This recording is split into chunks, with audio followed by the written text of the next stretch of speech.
much that's going on, and the work in the schools is just phenomenal. And actually, that's what I was talking about when I said Joe went to Geneva to speak to that work and to comment on how this is happening in schools. And then you mentioned then the work that you're doing in direct provision centres around trying to make sure that children are getting their homework to build up points to get into colleges. And some of that then goes to the next speaker that we have, and our final speaker, who is Brother Kevin Mascarenhas. So, Naomi, I'll just thank you, and I'll invite people then. There's a lot of comments, you can read them there. There's a lot of very fine comments about your work and the work of the Migrant Centre in Cork, and we will come back to some questions at the end. But for the moment, Dr. Naomi Machete, thank you so much indeed for all that you've done in preparing for us this evening. And I'm going to ask Brother Kevin Mascarenhas, who is a member of the Africa Europe Faith and Justice Network, to speak to the Schools of Sanctuary. Brother Kevin has been a long time involved in the Schools of Sanctuary, and I would say he's more Cork than Dublin, even though he's living in Dublin now. So he'd be well known to Joe and Naomi and the Cork Migrant Centre. Indeed, they worked hand in hand in lots of projects over the years, so they are very well known to each other. And Kevin works as a presentation brother in lots of other areas. He's also part of APT, Act to Prevent Trafficking, and indeed some of what we're hearing tonight around safe passage for migrants and the vulnerability of people falling into the hands of smugglers, or the fact that the unsafe passage creates greater vulnerabilities for those who are trafficked. And Lara mentioned the triple trauma. Naomi commented on the trauma people are suffering and how their work is trying to get it out, or trying to empower people, which is what Berta said needs to happen. So I'm going to invite Kevin. Kevin, if you don't mind, you might come in and we'll allow you speak then to the Schools of Sanctuary, which we're looking forward to. You're the last speaker. Yeah, Kevin. could you share the PowerPoint, please? I'll do that, yeah.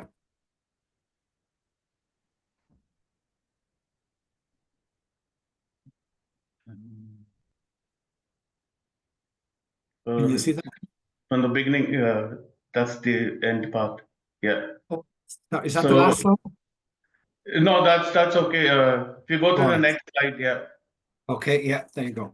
Yeah, so Schools of Sanctuary is part of the Places of Sanctuary Island, and I was a board member for nearly 10 years on it. And Places of Sanctuary, they hold the vision that Ireland will be a welcoming place of safety for all, and proud to offer sanctuary to people fleeing violence and persecution. And there are different streams in the Places of Sanctuary, and Schools of Sanctuary is one stream. University Sanctuary is another stream which provides scholarships to the 10 universities that are part of the University of Sanctuary. And they provide each university provides 7 scholarships to asylum seekers, because asylum seekers have to pay full fees otherwise. So they provide this scholarship to philanthropies, funds, etc. And there's the Sanctuary in Faith, which there are faith groups, church and mosques, etc., that are sanctuary of faith, and they provide sanctuary to different refugees and all in their churches and their faith groups. And I forgot to enter another one, which is Sanctuary Ambassadors, which they go into schools. They are asylum seekers, refugees, and tell their story in the schools, so that young people come to know what people are going through. The next slide, please. So, what is School of Sanctuary? And it's a place of welcome, safety, and inclusion for everyone, especially families seeking sanctuary who have faced danger in their own countries or communities. A school that helps students, staff, and wider community understand what it means to seek sanctuary or refuge. Becoming a school of sanctuary is a journey, it's not a project. And it's a journey that the school takes. So it's not a project that they take on. And because the journey goes on, it doesn't stop after getting your champion school, becoming a champion school. The sanctuary journey is unique to each school, connected to ethos and values. The next slide, please, Brad. So, importance of becoming a school of sanctuary. So, it's to help children, families to feel welcome, safe, and included, especially those who are seeking sanctuary in Ireland. And it promotes empathy, love, and compassion for all people. Deepens sense of community and belonging. Provides a space for new connections and friendships. Ensures understanding of human values and human suffering, celebrate and value diversity and across schools, and helps to build a harmonious and integrated future for Ireland. Next slide, please. So, why should we become a school of sanctuary? So, it's a recognition of equality, inclusion, and diversity, and learning opportunity for international protection, global issues, human rights, equality, diversity. So, all these things that are over here, they are part of the becoming a school of sanctuary that the school takes on, and it enables staff to better understand issues students face as well, because some of the staff wouldn't know the issues that people face. So part of becoming a school is sanctuary, staff take on learning about each person and champions youth voices, youth leadership participation, and improved academic performance and learning outcomes, and connects schools with vibrant community all over Ireland. Next slide, please. So there are three sanctuary principles which is they have to take on is learn, share, and action. Next slide, please. So when they take on to learn, they have to, what it does, it means to seek sanctuary, that they have to learn, hear the stories of refugees by inviting a sanctuary ambassador to talk to the students, and learn about different countries and cultures, identify what the young people are interested, music, sport, art, and get them to explore and share. So this is what each school has to learn about. Next slide, please.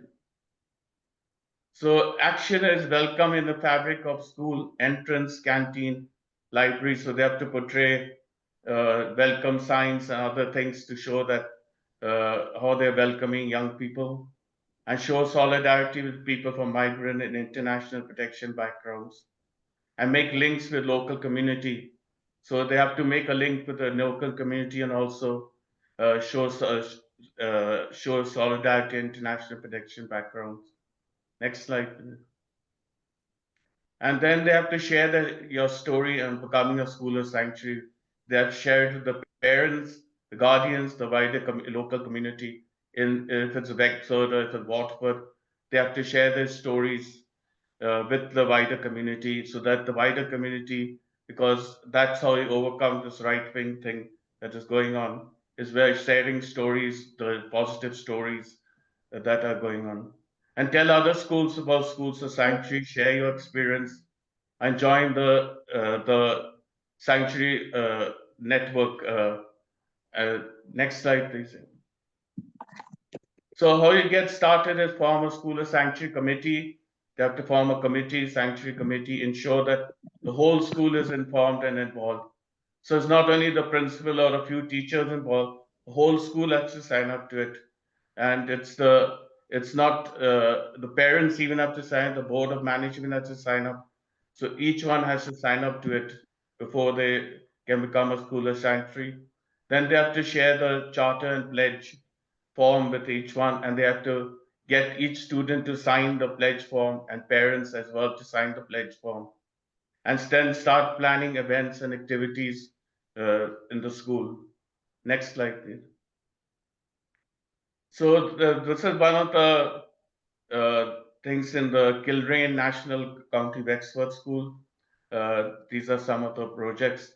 At the moment, there are about over nearly 200 schools that are signed up to become a school of sanctuary, but there are about 40 to 50 schools that have become champion schools that have already become a school of sanctuary, and they're starting to do work in the community and outside the community with the young people and the local community. Next slide, please. So this is another one from Donabate Community College. These are some of the things that the young people are doing. The shoebox appeal, culture day, wear red day. These are kind of fundraisers they do as part of their becoming a school of sanctuary. Next slide, please, Brian. And this is the portfolio that, as I told you, that they have to prepare a portfolio. So this is the kind of portfolio each school has to prepare. And then there's a monitoring team that goes into the school to monitor whether these things are happening in the school and whether the school is ready to become a school of sanctuary. and ready to reach out to the local community with the young people and others. The next slide, please. So at the end, these are the national award ceremony you have every year, and the national award ceremony, the award is given at a big ceremony where all the schools come together, and that award is given to the School of Sanctuary, and sometimes the Taoiseach or others come to do this. So yeah, so thanks very much for listening. If there are any questions, you can share in the chat, please. Thanks. Kevin, thank you very much indeed. I learned so much. I had no idea there were 200 schools of sanctuary. I thought there weren't as many, and 40 to 50 schools that are champion. I was reading something in preparing for this that was written by Mark O'Connell recently, and he was talking about the difficulties in direct provision centres and those faced by people living there. But the very last line was the line that caught me when he said, actually, education is one way out of this, and education possibly the only way, but education across all levels. And actually, that theme has just somehow kind of come through tonight. And it was a question that was posed by Anne Kelleher earlier. What's the story? Do people do things in schools? And we had mentioned what Einar are doing. And then I saw in the questions too, somebody mentioned the Yellow Flag programme. And indeed, that's offered by the Irish Traveller Movement, and we had hoped to have somebody there but again, they couldn't come tonight, but you never know that this may happen again. What I also liked about what Kevin said was, which I think applies to everything that was happening tonight, is that what the School of Sanctuary, it's a journey, it's not a project. Everything we've heard tonight is a journey. Everything is part of a journey. But in everybody who spoke, there is that note of hope. There is definitely a confidence, a building. There is much more happening maybe than we were aware of. And that there is this great hope. There is empowerment. There is education. There is life. There is welcome. There is love. There is so much that's going on. And there are resonances all over the country. So to everybody, thank you to all four of you for really insightful presentations. And I'm just going to hand over to Tony Pike there. If Tony would like to make a comment, or if she had a comment or a query or something she saw in the chat caught her eye. So Tony, if you're there, can I hand over to you for a moment? Yeah, I mean, you've kind of mentioned some of there's lots of positive feedback about the volume of work that is going on quietly in the background. You know, when we're talking about a Jubilee year of hope. I mean, I don't know. I'm certainly hopeful now that I you know, have heard that some of the fantastic work that young people are doing that we're not aware of, you know. So we are very much, I don't know about you guys, but I am just inundated with stuff that's negative from all over the world. And I think we do need to kind of share much wider the positive stories of the work that's going on, and people and individuals and groups that are you know, that are trying desperately hard to live and to challenge the power structures and the institutions that are way out of date. I loved the I Am Remarkable program. That was pretty fantastic. And I love, Naomi, when you said you can't see what you can't be. I think that the important part that came out to me was around challenging the system. And the only way we can do that is by empowering young people and through education, so that, you know, impacting on the curriculum. The Schools of Sanctuary is a brilliant place to start that. And I mean, you know, I've spoke, one of my own children was in Step Aside Educate Together as well. So you know, I know about that program, but I also know how very impactful it is. And so, you know, we need to support these initiatives. Questions, I think. There's one there from Teresa for Kevin. Are these schools of sanctuary designated by the government or initiated by the school administration? Well, as I said, it is nothing to do with the government, because it's an initiative by board members of Places of Sanctuary that run the Schools of Sanctuary. So it's initiated by the school staff and parents and students, etc. Does that answer the question? Yeah, I'd say so. Yeah, I don't see any. All of these slides that you've seen, the link to the video, the recording of this webinar will be sent to everybody here at this, to everybody who registered for this webinar. Lara has just put that into the chat already, but we will be sending those after this webinar.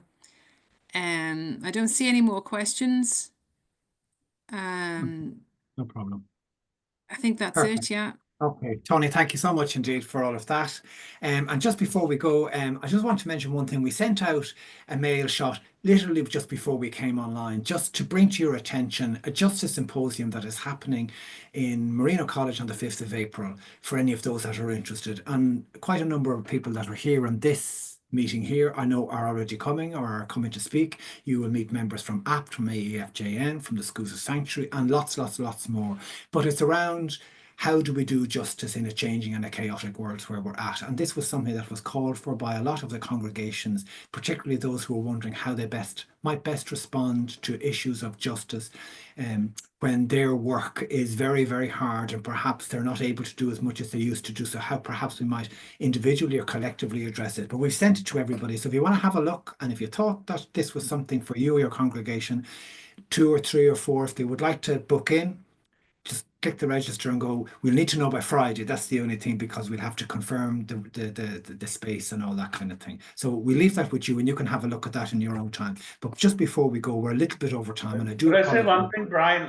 Yeah. Just I forgot to say that if anyone needs any information on Schools of Sanctuary, they can go to Schools of Sanctuary, the website, and you'll get resources for teachers and for parents and students. And if anyone's interested, they can sign up to their school to become a School of Sanctuary. Any congregation, anybody. Perfect. Kevin, thank you. You'll be the first person that I'll thank then. So I'm going to thank the Africa Europe Faith and Justice team for their preparation, because to put together a thing like this takes a good bit of time. So I want to thank Lara, who you met first, and then Tony, who spoke last, Jim, who's always there in the background, and he's there this evening too, Mary DeLargy, who introduced, Bridget, who did the reflection, Kevin, who spoke at the Schools of Sanctuary, Michelle Robertson from the OLAs and SMAs Communication, who did work around the preparation for the MailChimp and that kind of thing. I especially want to thank Berta Kinanero from INR, who stayed with us the whole evening, but I also want to thank Dr. Naomi Machetti and Sister Joe McCarthy, both of the Cork Migrant Centre, for all their preparation of the work. But I want to extend a very sincere thanks to all of you for attending this evening and being with us during what we hope was something of very important, something that is very important, but also something that is of huge interest and something that might provoke thought. And we hope when you get this recording and the links and the slides that you'll have another go or share it with somebody else. So your call to action tonight is, when you get the recording, pass it on to somebody else. So what I'll do now is I'll stop the recording, but we leave the link open for a few minutes if you wanted to have a bit of a chat. But I will thank you all so much indeed for taking the time to be with us this evening. And we're a little bit over time, but we're not doing too bad. So thank you so much indeed to everybody, especially those who presented and prepared for this evening, and to all of you. I hope you can get your tea now. So thanks again. I will stop the record. Thanks. Thank you, Brian. You're welcome, Teresa. I can hear you.